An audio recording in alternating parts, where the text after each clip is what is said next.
My sister tried to ban my husband from family events because she didn't like him. She said, he's not family anyway.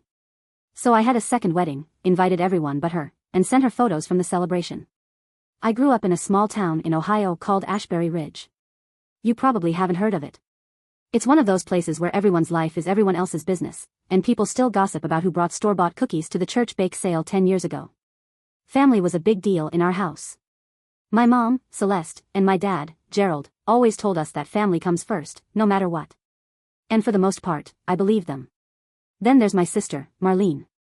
She's older than me by 3 years, and for as long as I can remember, she's been the bossy one. She had this way of acting like she was the head of the family, always making decisions for everyone and judging anyone who didn't fall in line. Growing up, I used to admire her confidence. But as I got older, I started to see it for what it really was, control. Marlene didn't just love the family, she loved having power over it. When I met Ethan, I knew he was special. We met in Columbus when I was 28, at a library of all places. He was kind, thoughtful, and everything I didn't even realize I needed. He wasn't flashy, and he wasn't trying to impress anyone, he was just Ethan. We started dating, and for the first time in my life, I felt like someone saw me for who I really was. After about a year of dating, I decided it was time for him to meet my family. Now, here's the thing about introducing anyone new to the family, Marlene had to give her approval. She wouldn't say it outright, but you could feel it in the way she'd analyze every word, every gesture, and every piece of their background. I was nervous, but I figured Ethan would charm her the way he did everyone else. Boy, was I wrong. The first family dinner with Ethan was Thanksgiving. He came prepared, he brought a pie he made himself, yes, he bakes, and wore his best shirt. I could tell he was a little nervous, but he handled it well. My parents loved him right away. My younger brother, Caleb, hit it off with him instantly. They spent half the evening talking about football.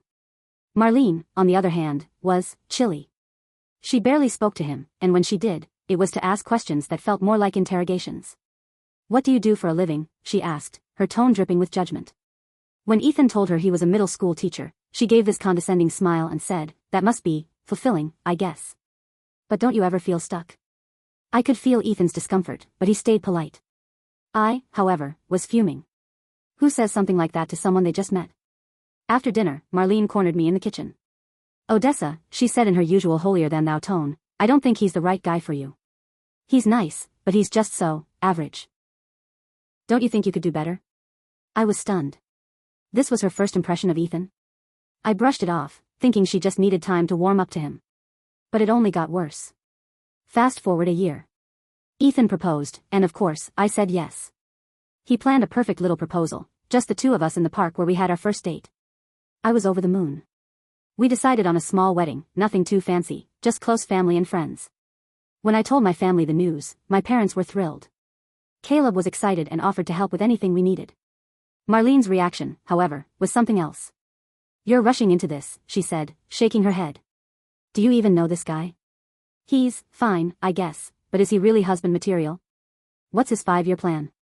His 5-year plan? Who even says that? I brushed her off again, hoping that once she saw how happy we were, she'd come around. I asked her to be my maid of honor because, well, she's my sister. I thought it might help her feel more involved and maybe even soften her attitude. That was a mistake. From the moment we started planning the wedding, Marlene was a nightmare. Nothing was good enough for her.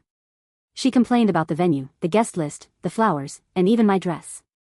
You could do better, she kept saying, like she was talking about a new car instead of my wedding day. She also started making little digs at Ethan. When we were deciding on the menu, she said, Are you sure you can afford this? Teachers don't make much, do they? Another time, she suggested we rearrange the seating chart so her friends could sit closer to the front, even though they weren't close to us at all. But the final straw came a week before the wedding. She called me out of nowhere and said, I've been thinking, and I just don't think Ethan is good for you. He's not family, Odessa. You should be with someone who fits in better with us. That was it. I hung up the phone and cried for hours. Ethan tried to comfort me, but I was torn. How could my own sister, someone who was supposed to support me, be so cruel? I thought about uninviting her, but I didn't want to cause a bigger rift in the family. The wedding day came, and despite everything, it was perfect. Ethan was perfect. My parents were beaming, Caleb gave a heartfelt toast, and for the first time in a long time, I felt like I was exactly where I was meant to be. Marlene was there, of course, but she barely spoke to Ethan. She just sat there with her arms crossed, looking like she'd rather be anywhere else. After the wedding, things got worse. Marlene started excluding Ethan from family gatherings. She claimed there wasn't enough space at the table or that it was a family-only event. When I pushed back, she doubled down. He's not family anyway, she said, like it was the most obvious thing in the world. It was Christmas that finally broke me. Marlene threw a big holiday party and invited everyone, except Ethan.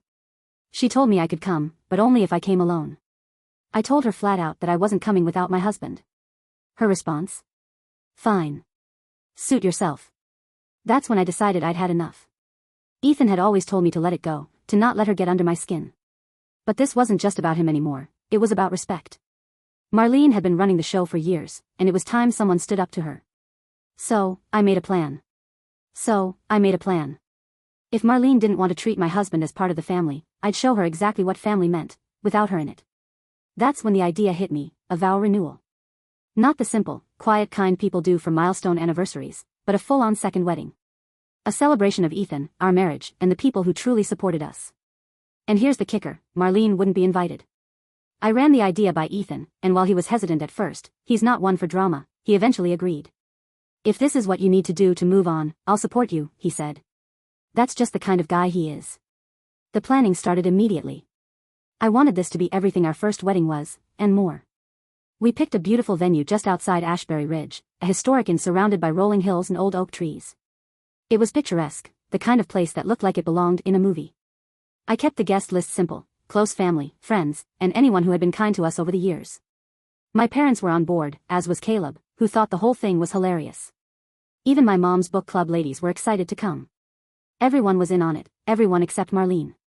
When word started to spread, Marlene caught wind of the event. She called me, furious. Odessa, what the hell is this about? A second wedding? Are you serious?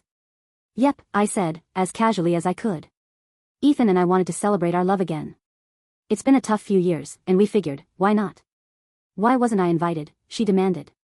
I took a deep breath and said, because, Marlene, you made it clear you don't think Ethan is part of this family. So we're celebrating with the people who do. Her silence on the other end of the line was deafening. Then, she hung up.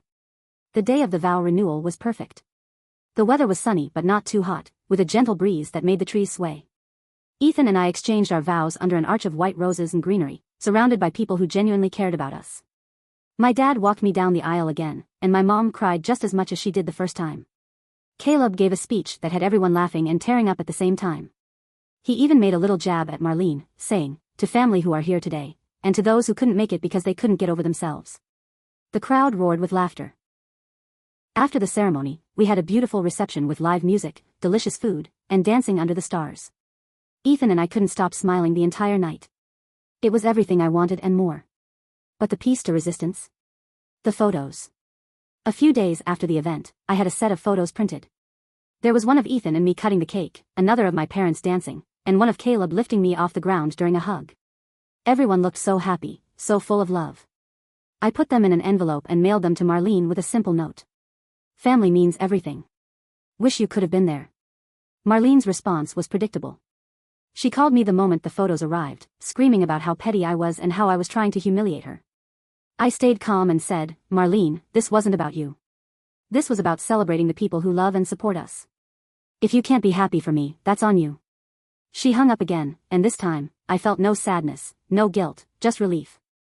The fallout from that day was interesting. Marlene tried to play the victim, telling anyone who would listen that I'd excluded her out of spite.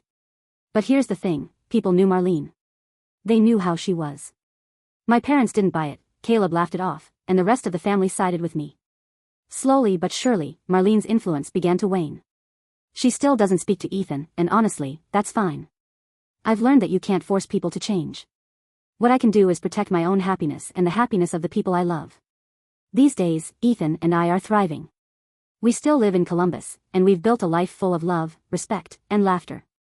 I visit my parents regularly, but I keep my interactions with Marlene to a minimum. And you know what? It feels good. Sometimes, the best revenge isn't about hurting someone back, it's about living well and showing them they can't control you anymore. For me, that second wedding wasn't just a celebration of love, it was a declaration of freedom. And trust me, it was worth every second.